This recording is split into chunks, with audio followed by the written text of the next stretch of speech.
to you guys and talk about seniors. And this year, you know, we went through it last year, not knowing really quite what was going to be the scenario with eligibility and return to play, and what guys look like in terms of having that ability. So, you know,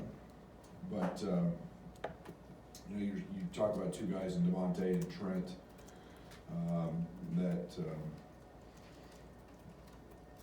have been here since I've been here, and man, it is time flies. It's hard to imagine that I'll coach a game here next year without them in a uniform, and to me that's sad, daunting.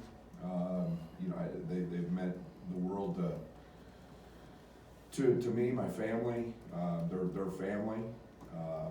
You know, I've got a ton of respect for both of them. They've had, in very different ways, unbelievable careers.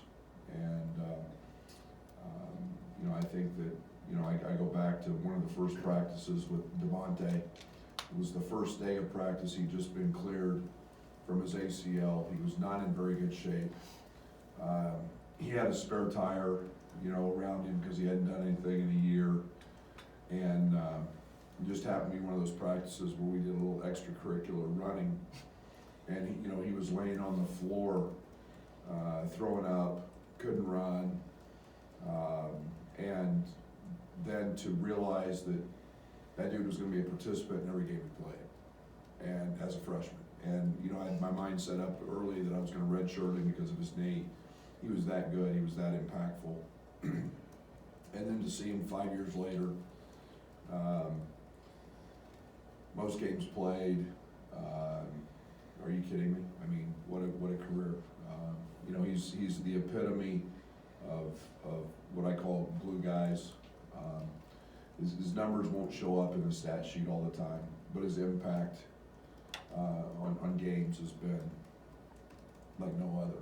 And not very often you find a guy who can play 5 positions, and Devontae's been that. So, you know, what a career, and I'm really proud of him. He's got his degree. He's working on a second. A young man that's worked really, really hard on the court and off the court. And you know, Trent is, gosh, I mean, there's not enough superlatives, adjectives to say about Trent. He's had an unbelievable career. He's one of the all-time greats to play here. Both he and Devontae have impacted winning and turning this program around. And you know, Trent's records speak for themselves. You know, both of those guys have established a culture that I'm really, really proud of. And, you know, from a little kid in South Florida to, you know, looking at the videos and the highlights, and when he was a freshman, to, you know, seeing him cry on the bench at the Eastern Illinois scrimmage when, you know, he couldn't bring the ball up the court and didn't feel like he could play here, to become one of this university's all-time greats is pretty special. It's a tribute to his athleticism, his competitive drive, his winning mentality and attitude, and you know, just, you know, he's going to play professionally for a long time, as long as he chooses to. He's that gifted, and you know, he's made the ultimate sacrifice to winning. And I hope when people think of Trent Frazier, it's not the records that they think about. It's the winning mentality and what he did to help this program turn the corner. And those two guys in particular, I'm extremely grateful for and very proud of. You know, Jacob will have a decision to make. You know, what his future holds. You know, by the new rule, he has another year of eligibility left. He'll be a game time decision tomorrow on what his status is. You know, fighting a little shoulder issue, but you know, he's become a guy that I trust so much, I value so much. He came here from Holy Cross. He's, you know, an Oakland, California kid. I loved his feel, his instincts, his motor. when we started watching him on film, and he's been every bit the student athlete that we all love.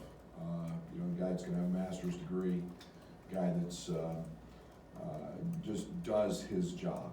You know, to quote, you know, Bill Belichick, you know, just do your job. You know, that's Jacob Grandison, and whatever he has been asked to do, he does, and he does it with a calmness and, you know, the California cool, as I call it, you know, kind of attitude. You know, a guy that has had a great career, great season, and you know, we'll see what that holds. You know, what holds for him. The same with Kofi. You know, have decisions to make at the end of the season, and what you know, what his best interests are. His records speak for themselves, and you know, we don't have to get into all of those things now. But you know, a group of guys that have been instrumental in changing the face of Illinois basketball, and a group of guys that have sweat equity in a program that they're really proud of, and they're I hope that's not taken lightly. Guys put a lot of work, a lot of time into their craft, and these guys have done that, and so it's been the tremendous effort to flip this thing, and those guys are big pieces to flipping that. Question? I guess first, just clarify, you mentioned Kofi. Is he going to go through ceremony? Okay. He will. He will. And then I guess with Trent and Monte. I mean, when did you maybe know that they were going to be sort of foundational pieces to what you were trying to build? Well, I don't know if you ever know. I think you understand that, you know, the thing in both of their cases, I mean, there was never talk about being a pro. There was never talk about, you know, it was just appreciation for being a great college player and a great student athlete, and achieving, you know, great things. They've always been about winning. There's never been any ulterior motive. Both of them will have opportunities to go play at whatever levels that those may be, but it's never been about, you know, I'm coming here and I'm going to be a pro. It's not, and so I have great appreciation for that. You know, I think as we started to Trent got off to such a fast start offensively, but I think the one thing that when Io came, when Andres Feliz came, and you saw him develop into a great all-around player, probably then with him, you know, and I think DeMonte's just always been a guy that I felt very comfortable with, that he was going to be a big piece of our culture for 4 years or now 5, and impact winning. And I guess was trying to know, when you were at Stephen F. Austin, he was a sophomore, you kind of offered him and recruited him. I guess what was that kind of like, seeing him then and kind of then being able to get a crack at him later when he got his job? Big advantage. We knew him. We had done our work at SFA and had an assistant from Florida, and we'd gone in and you know, didn't know if he would go at this level because of size, and yet all of a sudden he's here and I get the job, and so it's, you know, it's a guy that we'd had, you know, some contact with, and man, you know, I felt great about it, and you know, I have no problem with small guards, so you know, I knew his gift. I knew he could really score. You seem to get a little bit emotional talking about Trent and DeMonte. At what point did you kind of realize that those two players were going to be leaving, if that makes sense? Like, obviously you knew after the season they'd be gone, but at what point did it hit you? Yeah, it probably still hasn't. It'll hit me tomorrow. You know, and it's funny because I'm a really early morning riser, and I was watching our first game again with Iowa this morning, and got done, and I started, you know, really haven't paid a whole lot of attention to the Coach K stuff, and then started reading a bunch of articles, and then it's like, who lives in Trent and Devontae. And you know, some of that stuff starts, you know, it gets to you, it hits home, and it's, I'm very emotional. I wear my emotions on my sleeve, as you guys know. And when you get sweat equity with guys and you love them and you tell them you love them and you treat them like family, we use that word a lot.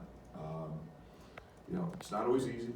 You know, there's some tough love in there, but man, to see what they grow into is, it's why I do this. It's why it's, you know, you guys think it's wins and losses and barking at officials. I think it's to develop young guys and to see them fulfill all their lifetime dreams, and those two guys have done that.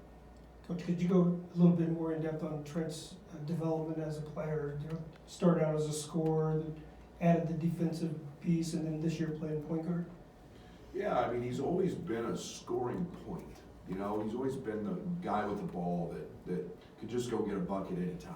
And, you know, and we had no other options his freshman year. I mean, he and LeRon had to score. You know, if we were going to get to 50, those guys had to score. And, you know, and all of a sudden here comes, you know, a few more recruits and some help. And it was always about winning.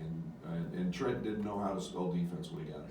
I promise you, he couldn't spell it, and didn't know what it was and the concepts, but he took to heart the fact that he was always going to be little and he needed to be the hardest playing guy on the court. And for him, that was instinctual. So his pride, his wanting to win, is what I respect the most about Trent. And so it became, you know, hey, we get some other guys. I don't have to do it all myself, but I'm gonna impact the game by doing this, and guarding, and became a guy could run a team and lead, because he, you know, as he grew older, he understood every position on the court. He understood me. He understood what we did, and he's just blossomed into one of the great all-around players in college basketball in this university's history. With DeMonte, a lot of people remember the image of him and Connor McCaffrey, forehead to forehead. How much his fearlessness, his competitive edge, what you needed when you're trying to climb up in the Big Ten and stand up to people in the league that had been for Illinois for a while? There's street tough. He's got that. And he's got that respect. He's got that in our locker room, and he's got you know, that Peoria manual, just, you know, something about it, and he's got it. And you know, I always go back.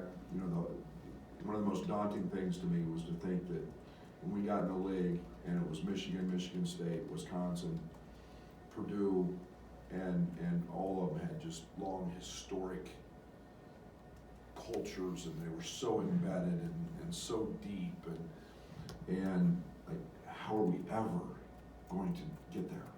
You know, and how are we going to touch that? And for those guys to now be on the other side of that, it's that street toughness, it's that grit, it's that fight, it's that competitive stuff, it's the willingness to make your teammates better that Trent's done, it's the sacrifice. You know, and now I hope we're one of those teams that everybody talks about. You know, how do we catch Illinois? And those guys are responsible for that. I've heard you reference the Eastern Illinois game before. In terms of Trent and DeMonte, just what specifically do you remember about that as being the start of their journey?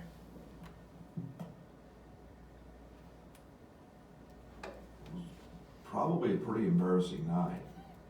And that's not to take anything away from Jay. You know, I think the one thing that man, we had a long way to go. We had a long way to go. I think that night was in full evidence, and that's not to take anything away from Eastern. But you know, you truly hit the level that you knew where we were at. You know, where Illinois basketball was at. And to see Trent sit on the end of the bench and struggle, that was pretty hard. It's not the first time that it hit you, but this is.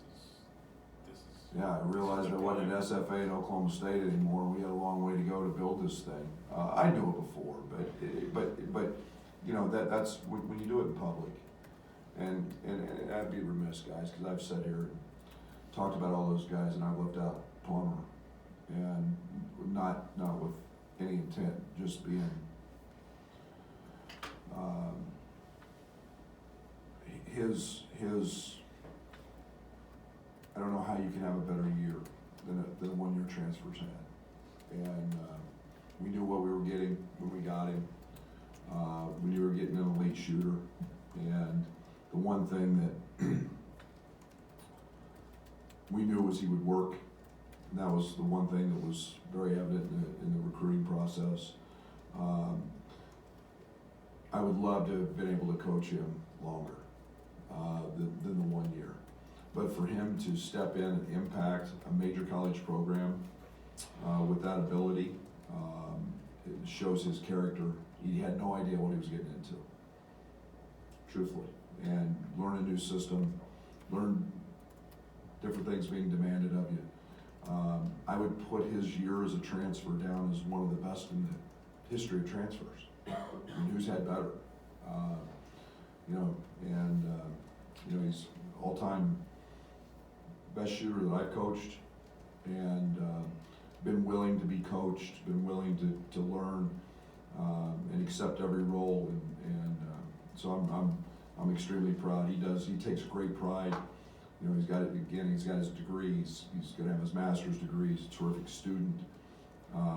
Everything that you want that to be and hope for, Fonz has been, and he's obviously a huge part of this team's success. Coach, can you talk about some of the challenges that Iowa presents to you? You know, specifically slowing down their offense. Obviously, Keegan Murray, really good player. Yeah, he's really good. Iowa's Iowa. I think they're averaging 88 a game their last 5 games. They're shooting it at a high clip. You've seen a dramatic, I say dramatic, you've seen a big change in their role players. Everybody talks about Keegan, everybody talks about Bohannon. Those two guys are having great seasons, but you've seen Connor McCaffrey go on a tear from the 3-point line of late. You've seen his brother Patrick really step up and be impactful. You've seen Chris Murray coming off a 17, 19-point game. You've seen those guys step up and play off of all the attention that those other two guys get, and I haven't even mentioned Perkins. They put Perkins in the lineup. He had a great game against us in the first game. So they're going to play the way they play. They do what they do, with the pressing, with the zones, mix it all up. Fran is, in my opinion, had a Coach of the Year type year. You lose, the National Player of the Year, and you just put yourself in a position to have another one. And so they've had a great season, and they're playing great, and we'll have to play really well tomorrow.